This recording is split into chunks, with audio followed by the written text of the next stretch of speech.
Hey, how nice that you came by. In this video we want to speak about AI and what is AI, but I want to show you something which we have developed recently. It's actually a very nice new development here which we made in our secret labs at LTU. I would say it's something like the first AGI. What is AGI now? I thought we speak about AI. AGI is an artificial general intelligence. So an intelligence which can do the jobs humans can do, just better. And we have created an AI which is not only better than a human in fulfilling the tasks you give it, but it's also faster. It's very reliable, it's actually perfect. It's always giving the right answer. I will show it to you now. We call this AI the calculator. Huh? You know this already? Yeah, actually, the calculator has not been developed by us. It's already more than 50 years old, this idea of a pocket calculator. But you think of this term AGI, the calculator actually fulfills these requirements. Whatever question we are asking it, it gives us the right answer. And it's way faster than a human and, of course, better than us. But what is AI and AGI now? Does AGI means an artificial general intelligence which fulfills some of the abilities human can do?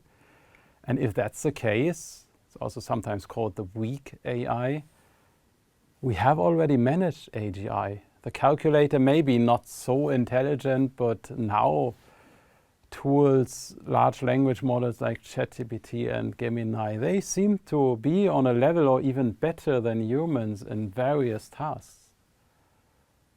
Or is AGI this really general intelligence, something which knows everything?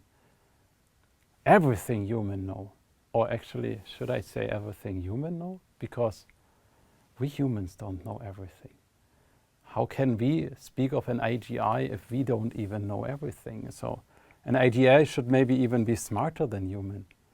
But if that's the case, then an AGI would mean it knows everything in the universe which happens and which might happen in the future. And then it's actually impossible to create an AGI because it's impossible to have a general intelligence. So we see here we have some problems when we are trying to form and define some terms. And that's the same with trying to define AI. So instead of saying AI is this definition, I want to give you now an example of how AI can be defined, and it's currently defined by Russell and Norvig and also by the high-level expert group, the European high-level expert group on AI. And that goes like that. We have an agent, an AI agent, which interacts with an environment. And this interaction with the environment can be done physical, like a robot, going through the environment, or it can be in a virtual environment, for example, in the World Wide Web or whatever simulation environment you are in. And then the agent observes the environment, seeing something what's going on. It has some intelligent processes inside, and then interacts with the environment whenever it wants to change something or whenever it produces a text like ChatGPT or an image or a video.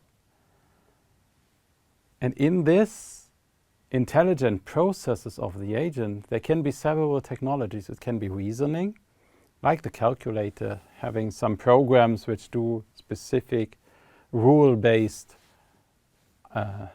algorithms, or it can be machine learning, that we have a robot, an agent which learns based on data coming in. And these are already two subfields of AI, reasoning and machine learning.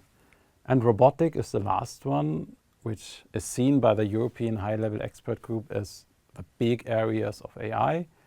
And robotics is whenever we have agents trying to interact with the real world. And these areas overlap, and there are even other areas they cover which are outside of the scope of AI. But how you specifically will AI might differ from what your neighbor or your peer will define AI as being. And that is fine, because as we saw at the beginning, it's very hard to define these terms. So what is your definition of AI?